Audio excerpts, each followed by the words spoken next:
This month, I've genuinely been considering giving up Yu-Gi-Oh! And moving on to a new, fresh card game that would infuse me again. I've loved Digimon my whole life. I probably will continue to love Digimon for a very, very long time. And so getting to play an actual fun card game is a real treat because I love these characters. Picture the scene. I'm there, I'm on ebay.co.uk. Sponsor? No. Picture the scene. I'm there, I'm on eBay. I'm about to buy SP Little Knight. Ridiculous amount of money for a piece of cardboard. It's sitting there in my basket and I'm thinking, well, if I don't buy it now, like 70, it's going to go up to past 100. And I think, no, I'm not going to buy SP Little Knight. I'm not going to do it. And this seems mostly petty and pathetic, but then I just looked at other card games. I looked at the fact that you can build a decent Pokemon deck for about 50. You can build a decent Pokemon deck for about 50, 60, and you could build some cool Digimon decks for about 70. So for the price of SP Little Knight, I could build the entire deck for Digimon. And that's what I did. I bit the bullet and I decided I'm gonna play a Digimon deck. And I have tested online. I played on Tabletop Sim, and I've played on another sim that I found, which I'll link in the description below. The Digimon card game is so fun. And now I'm in it. I'll get to play with real players. I'm in one of the most competitive areas in the UK, and I'm getting my hands destroyed by some of the best players ever. I have been feeling a little bit fatigued with some of the power levels of new cards. Cards like SP Masquerena. This card is insane. This card is insanely expensive. Now you might just say, play cheap alternatives. But if you're looking to win, you have to play the best cards. And this is like always been a problem with Yu-Gi-Oh! And you used to wait till like the Megatin, and the Megatin comes out. And it provides really good, valuable reprints for cards that we need. And there's a big argument to be made that Yu-Gi-Oh! Is more accessible now than ever. But it is tiring. It is tiring seeing the OCG get some of the most affordable reprints ever, and continuously printing cards in different rarities so that you can get a really shiny one if you want an expensive one, or a really basic common one if you don't. And that's why the card game in Japan is so much cheaper, whereas in England and in America, we get what we get and we take it. And there's cards like Baron. Baron has just been reprinted. It's now very affordable, but for so long, it was so expensive, well above 50, often above 70, sometimes above 100, depending on when it was. Same with Access Code Talker. Obviously, this is a hobby. Hobbies are not mandatory. You do not need to play Yu-Gi-Oh! And sometimes it feels like you need to play Yu-Gi-Oh! But you do not. And that's why it's been painful to see cards like SP Masquerena get so expensive when if you want to play at the top level, you've got to play it. The answer is you can play casual, but there's a level. There's a level where you're either going to enjoy playing casual forever or you want to win tournaments. And I want to win tournaments. I'm not going to. I'm not the best player, but I'm certainly not the worst player in the world. And if there's a choice between the really good card and the not so good card, it's hard to justify not playing it. It makes me a little bit sad.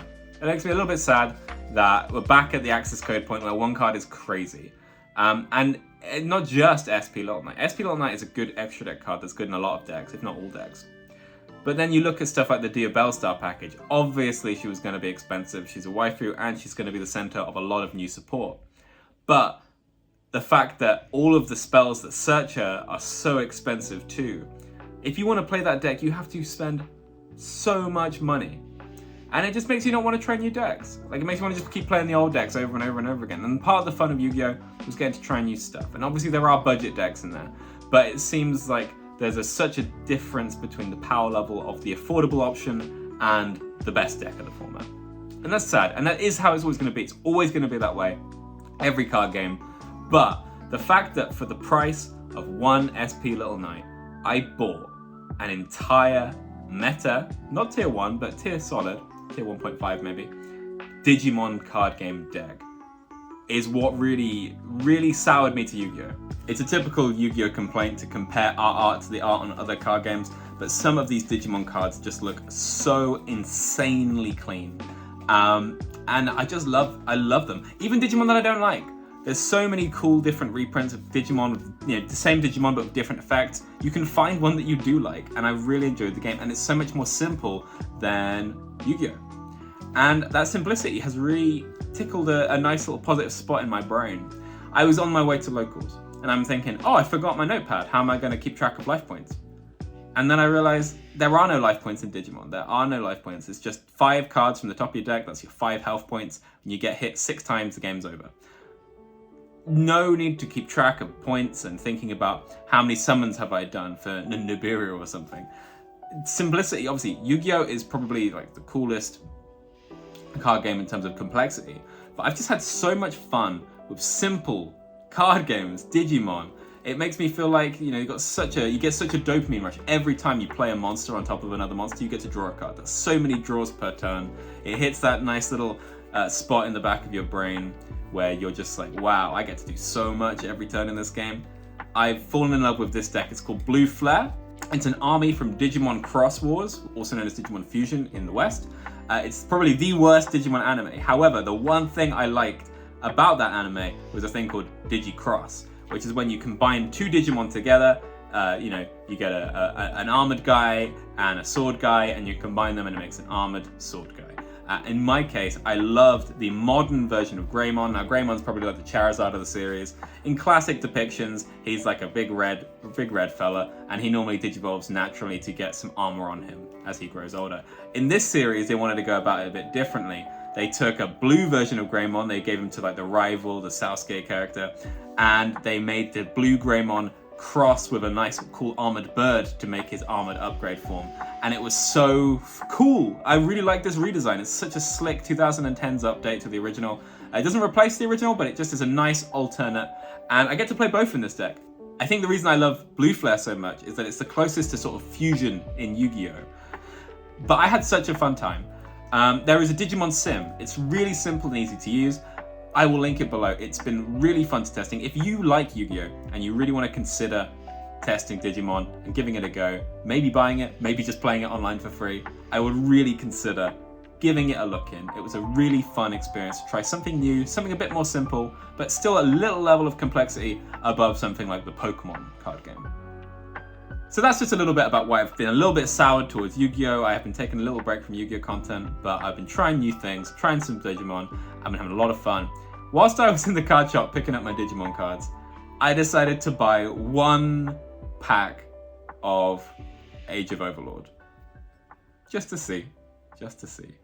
And obviously in my 1 pack of Age of Overlord, I pulled SP Little Knight.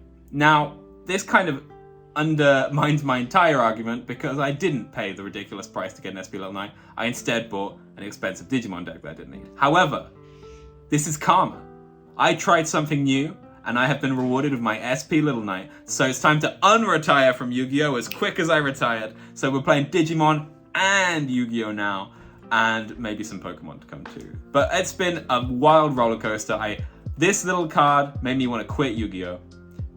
And then she's come and brought me straight back in again. So it's been ridiculous, but I'm excited to see what's coming.